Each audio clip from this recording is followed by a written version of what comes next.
मेरे पीछे आप देख पा रहे हैं कि किस तरह से पुलिस वालों का भारी यहाँ पर जमावड़ा है। सुरक्षा के बेहद पुख्ता इंतजामात यहाँ पर। और आपको बता दें कि आज भी सियासत यहाँ की जोरों पर रहने वाली है, क्योंकि कई नेताओं के यहाँ पर पहुंचने, जिसमें समाजवादी पार्टी का 5 सदस्यीय प्रतिनिधिमंडल यहाँ पर पीड़िता के परिवार से मुलाकात करेगा, तो वहीं भीम आर्मी के जो मुखिया हैं वो भी यहाँ पर पहुंचने वाले हैं। लेकिन इन सब के बीच मुख्यमंत्री योगी आदित्यनाथ की ओर से पूरे मामले की जांच की सिफारिश सीबीआई से कर दी गई है। सीबीआई जांच की सिफारिश यूपी सरकार की ओर से की गई है।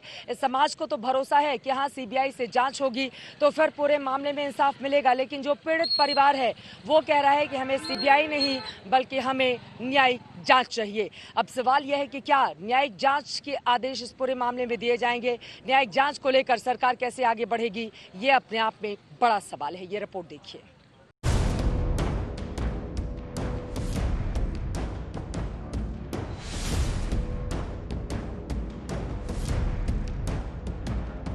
हाथरस की बेटी के साथ पहले दरिंदगी हुई और इसके बाद जिस तरीके से सवालों से पीछा छुड़ाने के लिए आनन फानन में उसे आधी रात को आग के सुपुर्द किया, उससे यूपी सरकार सियासी मोर्चे पर चौतरफा घिर गई है। आधी रात के अंतिम संस्कार से शक ये पैदा हुआ कि आखिर क्या है जिसे छुपाने की कोशिश हो रही थी। इन तस्वीरों ने गुस्से की आग के साथ साथ सियासत को भी भड़का दिया। गैर तो दूर, योगी सरकार पर अपनों ने भी सवाल उठा दिए। और इसके बाद जिस तरीके से पीड़िता के गांव पर पुलिस का पहरा बैठा दिया गया, गांव को छावनी में तब्दील कर दिया गया, उससे योगी सरकार सवालों के चक्रव्यूह में घिरती चली गई। विरोधियों ने जब योगी सरकार को चारों तरफ से घेर लिया तो सीएम योगी आदित्यनाथ ने भी चल दिया मास्टर स्ट्रोक। उन्होंने मामले की सीबीआई जांच की सिफारिश कर दी। सीएम योगी का मास्टर स्ट्रोक, हाथरस गैंगरेप की सीबीआई जांच के आदेश, सियासी नुकसान थामने वाला दांव। खुद सीएम योगी ने ट्वीट किया, हाथरस की दुर्भाग्यपूर्ण घटना और इससे जुड़े सभी बिंदुओं की गहन पड़ताल के उद्देश्य से सरकार सीबीआई जांच की सिफारिश कर रही है। हम घटना की जिम्मेदारी सारे लोगों को कठोरतम सजा दिलाने के लिए संकल्पबद्ध है। योगी सरकार की तरफ से यह फैसला वक्त पर लिया गया सटीक फैसला था, क्योंकि एसआईटी की रिपोर्ट के बाद एसपी से लेकर डीएसपी और सीओ को लापरवाही में सस्पेंड किया जा चुका था। ऐसे में पुलिस से मामले की जांच करवाने पर सियासत और सवालों का सिलसिला नहीं थमना था। हालांकि पीड़िता का परिवार अब भी चाह रहा है कि सीबीआई की जगह कोर्ट की निगरानी में जांच हो। सीबीआई की जांच भी अच्छी है मैम, मगर हम जो चाह रहे थे कि सुप्रीम कोर्ट के जज के द्वारा हो तो अच्छा होता। मैम जो भी इन्वेस्टिगेट करे अच्छे से करे, जो भी है एक एक पहलू निकाल के करे।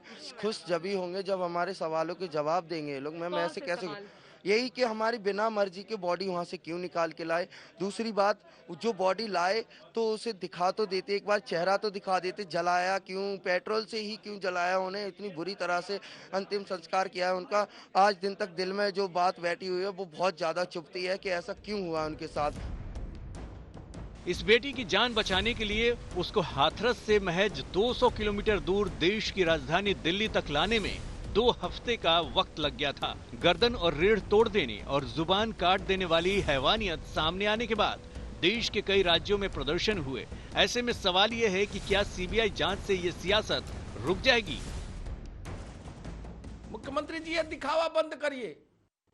परिवार सुप्रीम कोर्ट के जज के देख रेख में जांच चाहता है, क्यों देश को गुमराह कर रहे हैं? न्याय जब देना था दिए नहीं, इलाज कराना था कराए नहीं। रात को आनन फानन में आपने दाह संस्कार करा दिया।